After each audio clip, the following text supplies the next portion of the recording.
Good morning friends. आइए आज देखते हैं learn English with Ravi part number 9 और इसमें एक कॉन्सेप्ट है हैविंग सेड दैट। इसका यूज कहाँ करना है आपको, इन द सेंस आप इसके बावजूद भी या पर फिर भी के सेंस में आपको यूज करना है। हैविंग सेड दैट का यूज करना है ना।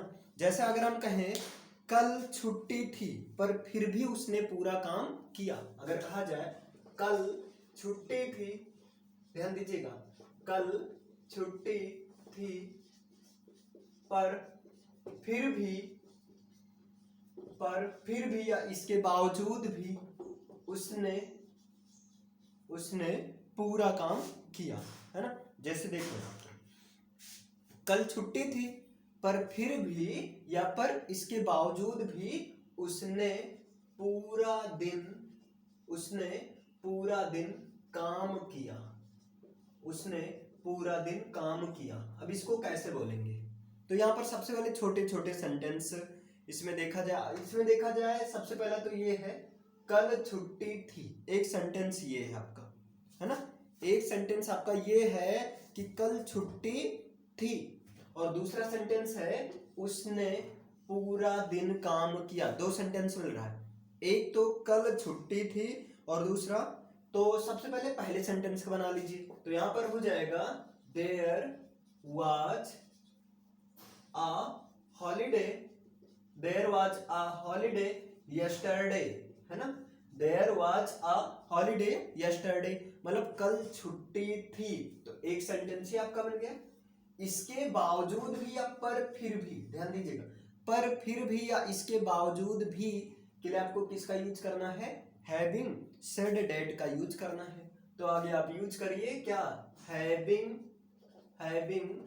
Said that. इसके बावजूद भी क्या हुआ, उसने, मान लीजिए कोई है, ही या सी है, उसने पूरा दिन काम किया। तो क्या हो जाएगा, ही वर्कड थ्रू आउट,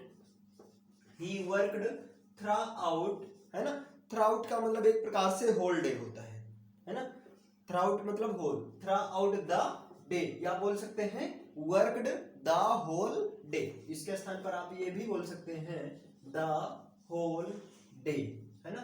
इतना क्लियर हुआ। देखिए कल छुट्टी थी पर फिर भी उसने पूरा दिन काम किया। इसको चाहे आप ऐसा बोले और चाहे इसको ऐसा बोल दीजिए, कल छुट्टी थी पर इसके बावजूद भी उसने पूरा दिन काम किया। तो क्या हो जाएगा, हैविंग सेड दैट, सॉरी पहले इसका बना दीजिए छोटे वाले का, there was a holiday yesterday, है ना। Having said that he worked throughout the day. Done है, इतना क्लियर है ना। चलो ये चीज आपका हो गया। हाँ एक चीज और है, आप देयर के स्थान पर इट का भी यूज कर सकते हैं। देयर के स्थान पर इट का भी यूज कर सकते हैं, कोई दिक्कत नहीं, सही रहेगा, है ना। आगे कह दिया जाए मुझे सब पता है लेकिन इसके बावजूद भी, लेकिन फिर भी मैं तुम्हारी कोई मदद नहीं कर सकता हूं।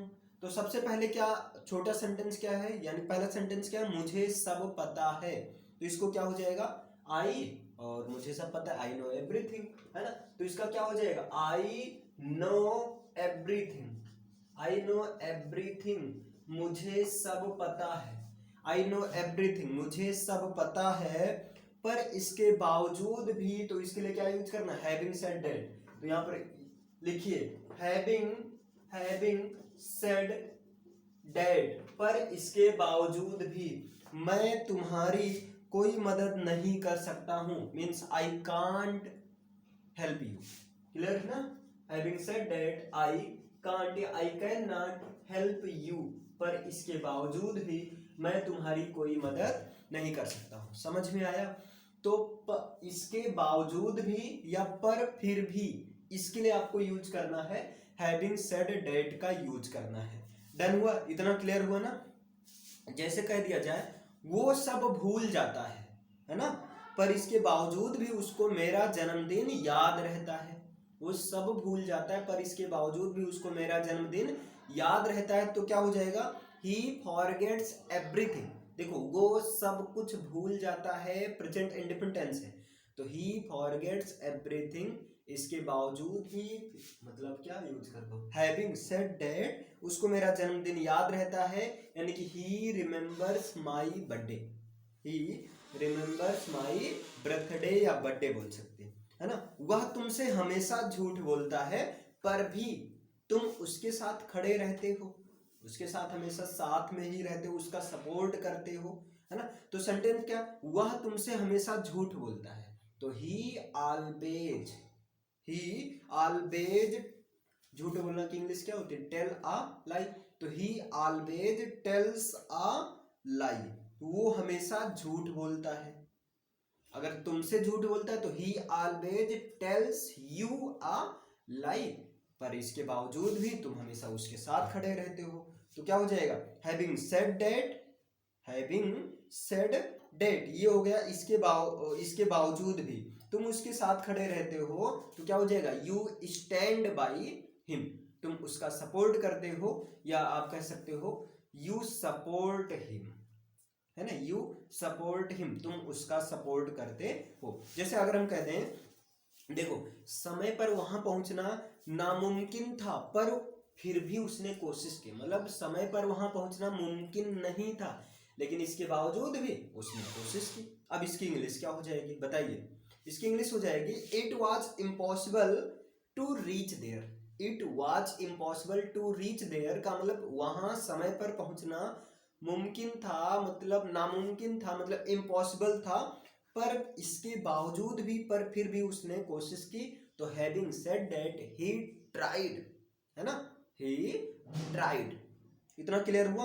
आगे कह दिया जाए अगर वह एक अच्छा लड़का है, ये चीज मान रहे हैं, वह एक अच्छा लड़का है पर फिर भी मुझे उसका स्वभाव पसंद नहीं, मानते हैं, जैसे आदमी किसी बारे में कहता है ना कि वो अच्छा लड़का तो है लेकिन इसके बावजूद भी मुझे उसका स्वभाव पसंद नहीं। अब इसको इंग्लिश में कैसे बोलेंगे, इसको इंग्लिश में बोलेंगे he is a good boy, he is a good boy, वह एक अच्छा लड़का है पर इसके बावजूद भी मुझे उसका स्वभाव नहीं पसंद है, तो कैसे बोलेंगे, having said that I don't like his attitude, है ना, I don't like his nature, I don't like his behaviour, I don't like his attitude, आप बोल सकते हैं। डन, इतना समझ में आया।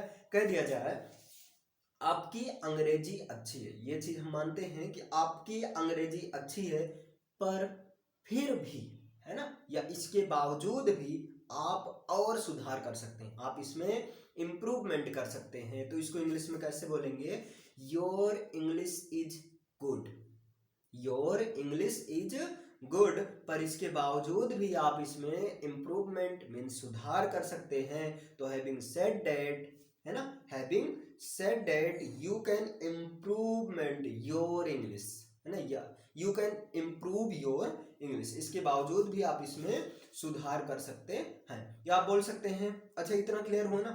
आगे कह दिया जाए, देखिए यह मुश्किल है पर फिर भी मुझे इसे सीखना है, जैसे मान लीजिए मैं उर्दू सीख रहा हूँ तो मुझे पता है मुश्किल है, या आप जैसे एक स्टेनोग्राफर होता है, स्टेनो होता है ना, स्टेनोग्राफी होता है, तो एसएससी में स्टेनोग्राफर का एक होता है, तो अगर कहा जाए कि देखो यह मुश्किल है पर फिर भी मुझे इसे सीखना है, तो क्या हो जाएगा, it is difficult having said that I have to learn it, या जैसे किसी के लिए मैथ मुश्किल लगता है लेकिन एग्जाम में पास होना तो पढ़ाना तो है ही, तो उसके लिए कहा जा सकता है यह मुश्किल है पर फिर भी मुझे इसे सीखना है, तो it is difficult having said that I have to learn it, फिर भी मुझे इसे सीखना है। आगे अगर कहा जाए उसके पास पैसे नहीं थे पर इसके बावजूद भी उसने मुझे पैसे दिलवाए, मतलब कहीं से भी मांग कर दिलवाए, तो ये कहा जा रहा है उसके पास पैसे नहीं थे पर इसके बावजूद भी उसने मुझे पैसे दिलवाए, इसको आप कैसे बोलेंगे,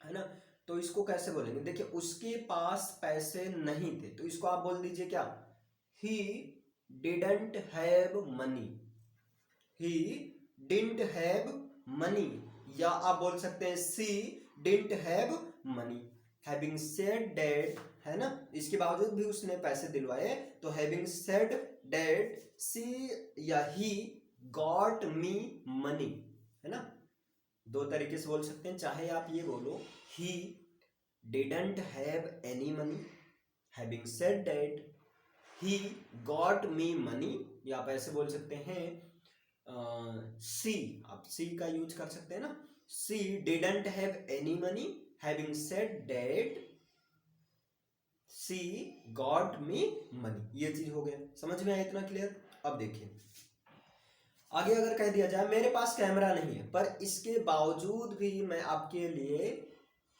मतलब फोन से ही वीडियो बनाता हूँ, है ना, या आप कुछ भी ऐसे कर सकते हैं। मेरे पास कैमरा नहीं है पर इसके बावजूद भी मैं वीडियोज बनाता हूँ, तो इसको इंग्लिश में कैसे बोलेंगे, I don't have a camera, I don't have a camera, पर इसके बावजूद भी हम क्या करते हैं, वीडियो बनाते हैं। इसको इंग्लिश में कैसे बनेगा, having said that I still make the video for you, है ना, having said that I still make the video for you, है ना।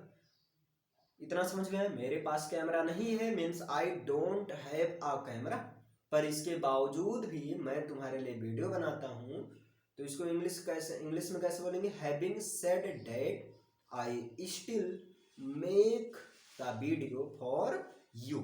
इतना समझ में आया ना।